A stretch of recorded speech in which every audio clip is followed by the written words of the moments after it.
Welcome to EWTN News Live, continuing coverage of Pope Benedict XVI in Cuba. I'm Raymond Arroyo, joined on set by Father Roberto Cid, the director of Radio Paz in the Archdiocese of Miami, Florida. Now, for those of you joining us earlier today, we brought you the final Mass of this apostolic journey from Havana's Revolution Square. In a few moments, we'll take you back to Havana for the Pope's final farewell to the people of Cuba. Father Cid, this has really been an unbelievable visit in so many ways. Your enduring thoughts as you look back on what we've seen both in Mexico and now in Cuba? Well, of course, a huge contrast. Yeah. The joy in Mexico and the festive environment. In Cuba, we saw in the faces of the people sadness, gloom. The plea of the Archbishop of Santiago, help us, Holy Father, help us. And then the Archbishop of Havana talking about the Pope's visit and the meaning it had as a way to bridge the distances that separate Cubans, and also bringing a message of hope. So, but I think overall it has been a moment of great grace for the Church in Mexico, for the Church in Cuba, and for the Universal Church. Yeah, the entire hemisphere. Yeah, every time that we have the privilege of hearing Peter speaking to us, it's a moment of grace. We are now going to take you live to Havana's Jose Marti International Airport for Pope Benedict's farewell to the people of Cuba. We're getting first video. Now, when Pope John Paul II left, Fidel Castro seized the opportunity to try to lecture the Pope after the beautiful events that took place. Right. Now, we saw the welcoming speech. I wouldn't be surprised if we see a repeat of what Castro did, but at the same time, I was thinking about that when we were watching the Mass, and you saw the wind blowing, and John Paul II was visibly upset with Castro's message, and he said in Latin, I remember vividly, the wind is blowing, the Spirit blows where it desires, and the Spirit is blowing in Cuba.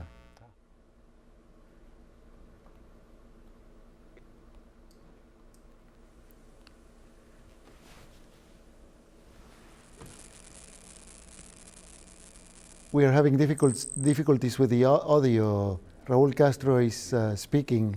He was extolling, a few minutes ago, he was extolling what he claims are the accomplishments of the Cuban regime. And then, interestingly enough, one of the accomplishments that he was extolling when he got the sound was the contribution that immigrants have made to other countries. Not that immigrants made to Cuba, but the Cuban people who had left Cuba made to other countries. And he was talking about the Cuban community in Tampa and the Cuban community in Key West. And then he was talking about the Cubans who left the island and who are opposed to his government. And now we can hear him again. Le expreso en nombre de Cuba y en el mío propio nuestra on behalf of Cuba and in my own name, I want to express my gratitude and affection. Thank you very much.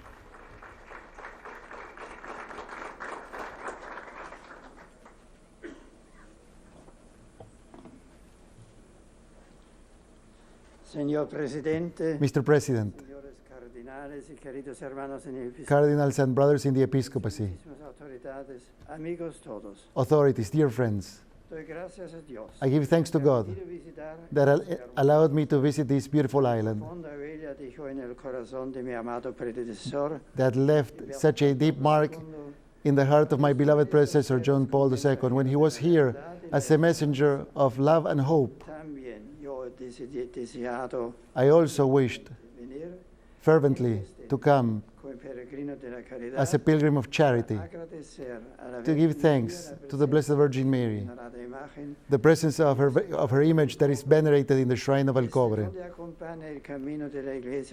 from where she journeys with the Church in this nation, and gives and encourages all Cubans so that, holding the hand of Christ, they may realize the desires in the human heart, and then may have the necessary strength to build a society in solidarity, in which nobody feels excluded.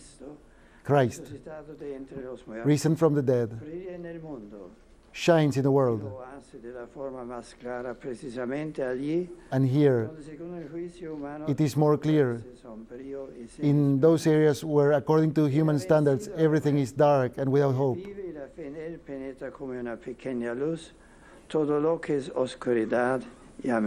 He lives and he penetrates with his light everything that is darkness and threatens us. I am grateful to the President and to the authorities for their interest and their collaboration for the development of this trip. I'm very grateful to the Cuban bishops that have done everything they could in order to organize this trip, and to all those who helped. I take with me each and every one of the Cubans that surrounded me with their affection and prayers, receiving me with hospitality, and allowing me to share in their deepest and more just aspirations.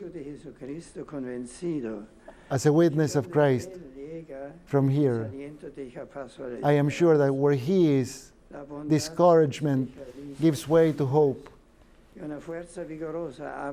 vigorous strength opens the horizon to new and unknown hereto beginnings. In His name, as successor of Peter, I wish to remember the message of salvation that strengthens us. The message of the Cuban bishops, and also give courage to the priests and those who are preparing for priesthood and consecrated life.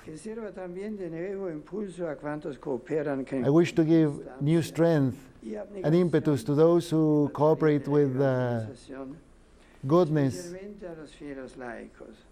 in the task of evangelization, especially the lay faithful, those who from their workplace tirelessly offer responsibly their contribution to the good and the integral progress of their homeland. The way that Christ proposes to each person and to humanity in general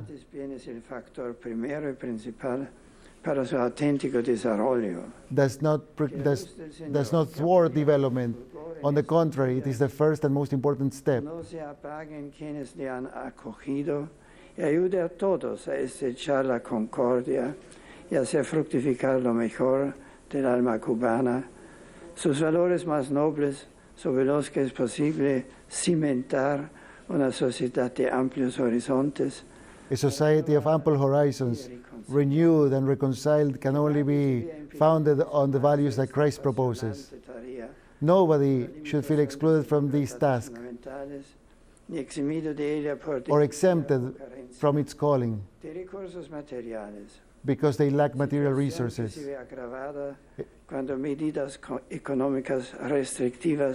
A situation that is made more difficult when economic restrictions from abroad have a negative impact on the society. I conclude here my pilgrimage, but I will continue to pray fervently so that Cuba may become the home of all and for all Cubans, with justice and freedom, in an environment of fraternity, respect,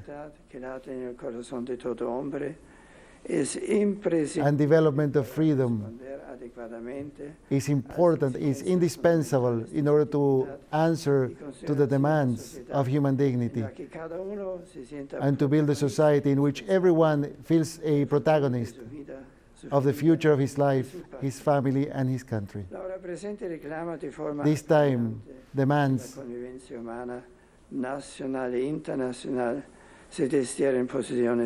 human cooperation at national and international level, que tienen a hacer más arduo el entendimiento ineficaz del esfuerzo de colaboración.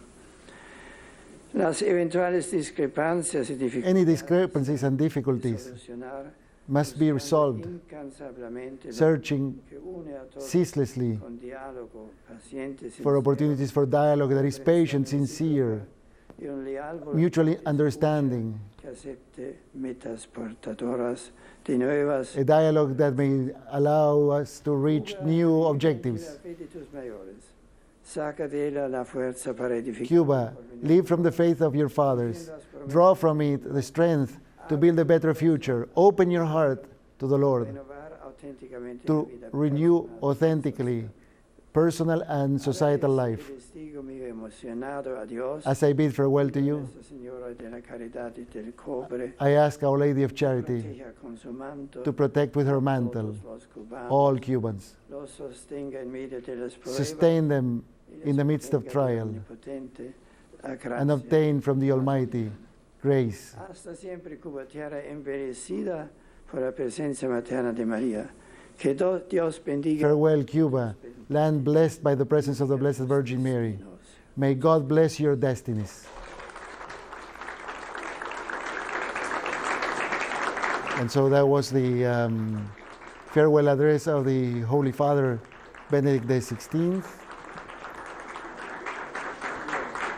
And unfortunately, we lost the sound with the when Raúl Castro was speaking. Now Cardinal Bertone is bidding farewell to Mr. Castro and the papal delegation.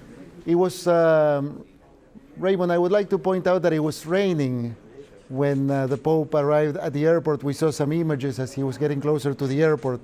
And there's a coincidence with the departure of John Paul II. When he left, the day he left, it was also raining. And he had some words about the rain, and which I would like to share with you. He said, I asked myself, why after these hot days, the rain has arrived? It could be a sign, John Paul II said. The Cuban skies are crying because the Pope is leaving, because he's going away. But then he went on to say, this would be a superficial hermeneutics. When we sing in the liturgy, Rorate celi de super et nubes pluant justum, it is Advent. I think this is a deeper hermeneutics. This rain of the last final hours of my stay in Cuba may mean an Advent.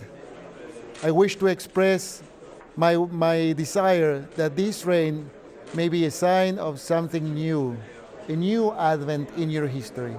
Those were the final words that Pope John Paul II spoke before he boarded the plane on a rainy day, just like today is a rainy day.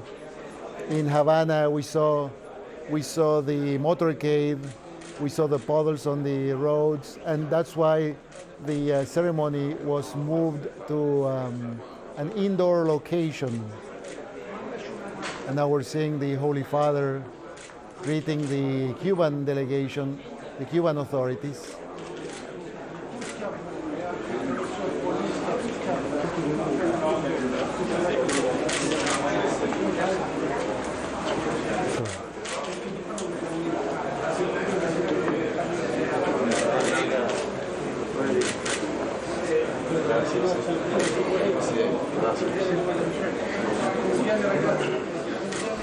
Now, Father, and all of you viewing, a little earlier today, the Pope, as imagined, met with Fidel Castro, the former president of Cuba, of course, the initiator of this revolution that has held the Cuban people in its grip for the last 50-plus years. Years, in fact, yes. He went to the residence of the nuncio where the Pope was staying and paid a visit to the Holy Father. We understand this afternoon. We also learned that the Holy Father met with a cloistered nun that had been praying for him for the last 20 years, that in her monastery she was assigned when she entered the monastery, as all nuns do apparently in that congregation, a priest to pray for. It is very common for cloistered nuns, or rather cloistered nuns pray for priests. In Miami we have the Descalz Carmelites in Hialeah that came from Mexico about 10 years ago and are in a transitory location in Hialeah, and they pray for priests, and they pray for individual priests. And apparently in this congregation there was one nun that had been praying for Cardinal Ratzinger, that was assigned the prayer intention for Cardinal Ratzinger and continues to do so. And so it was introduced to the Holy Father by the Archbishop of Santiago yesterday, I think. Those were the reports coming from Vatican Radio. This has been a moment of grace for the entire Church and for Cuba, and in perfect continuity with the visit of John Paul II. The Holy Father delivered beautiful homilies that are charismatic, but at the same time prophetic, about the meaning of the Incarnation, the role of the Blessed Virgin Mary in the history of salvation, and also about anthropology, Christian anthropology, even philosophical anthropology. And he also exhorted us to develop our inner life, our spiritual life, that could become the foundation of true and authentic human freedom at the individual level, and then in order to build a free society. Beautiful words indeed, and very encouraging from the Holy Father, and very direct and very clear in that he spoke directly to Cubans, of course, but he also spoke to the entire world, and especially to Christians, to Catholics. So there we're seeing the plane that is ready. It's a Boeing 777 that is on the tarmac, ready just for the Holy Father to get on the plane and leave for Rome, where he's expected tomorrow morning.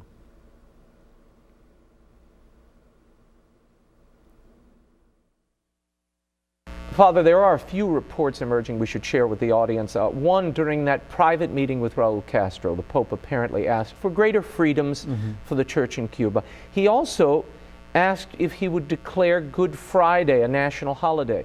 You remember when John Paul came, he asked that Christmas be declared a national holiday. It has been and continues to this day. So we'll see what happens there. There is also a report, and I'm not certain of the validity of this. In fact, I rather doubt it. But the headline is, Pope blesses cancer-stricken Chavez in Cuba, referring to the Venezuelan president Hugo Chavez, who is in Cuba receiving radiation treatment. This alleges that a meeting already took place with Fidel Castro, Raul Castro, and Hugo Chavez. We should say very clearly that Father Lombardi, who is the Vatican spokesman, is denying that this meeting ever took place. There is, however, a meeting with Fidel Castro, which happened earlier today. And again, we have, as Christians, we have to hope and pray that he avails himself of the opportunity of having a priest nearby and makes a sacramental confession.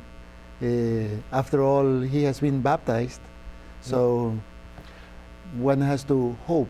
Conversion, while one breathes, hope springs eternal. Exactly, because his eternal salvation is at stake too.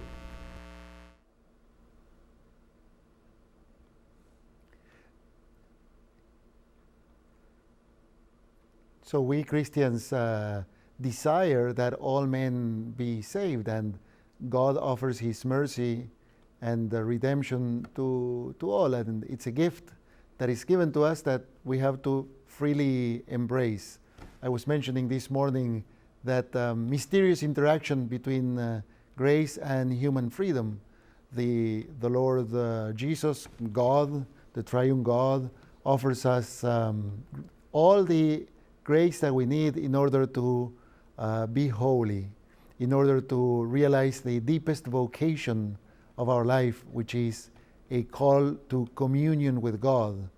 And but of course, in that mysterious interplay between the grace of God and human freedom, it is possible that us, and indeed that's what we do when we sin, that we reject the grace that God so lovingly offers to us. But as Christians, we need to ask the Lord for the grace to have a heart that is open, that is willing to be transformed, but not only for ourselves, but for every single person in the world. And this has been indeed, this visit of the Holy Father has been indeed a moment of grace, and we have to hope and pray that the grace that has been poured out so abundantly on the Cuban nation and on all Cubans, regardless of where they are, may be welcomed in their hearts, that they may begin to rebuild civil society. As the Holy Father so eloquently said this morning and again repeated today.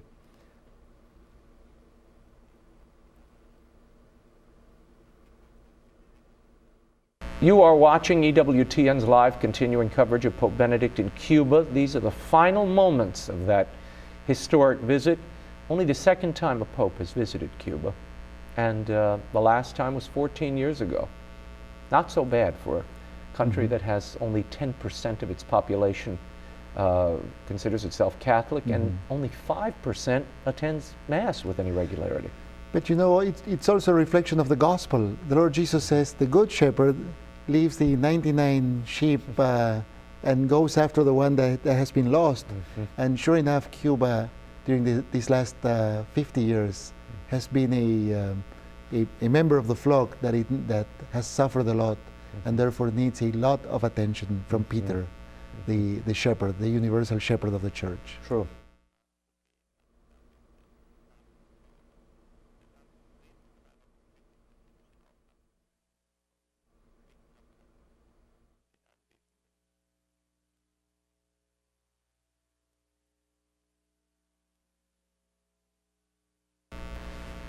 Well, that concludes our coverage of Pope Benedict's apostolic visit to Mexico and Cuba.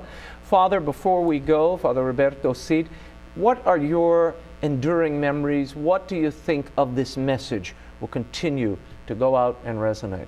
Well, the two homilies, I think, and it was made plain by the Pope that there is a need for renewal, for openness, for freedom, for respect for human dignity.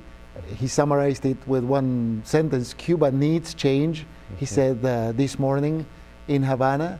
And so in terms of Cuba itself, I would say that message, for me as a Christian, both homilies are also a beautiful and catechetical and prophetic lecture on the meaning of my humanity, of our humanity, and they lead me to think and also proclaim the beauty of the good news of Jesus Christ with renewed joy and desire. Well, and he when he arrived in Mexico on his way over, he declared the Marxist ideology to be out of touch with reality and an exhausted project.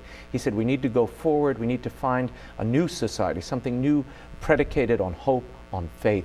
And that's really what he said we want to contribute to in a constructive way.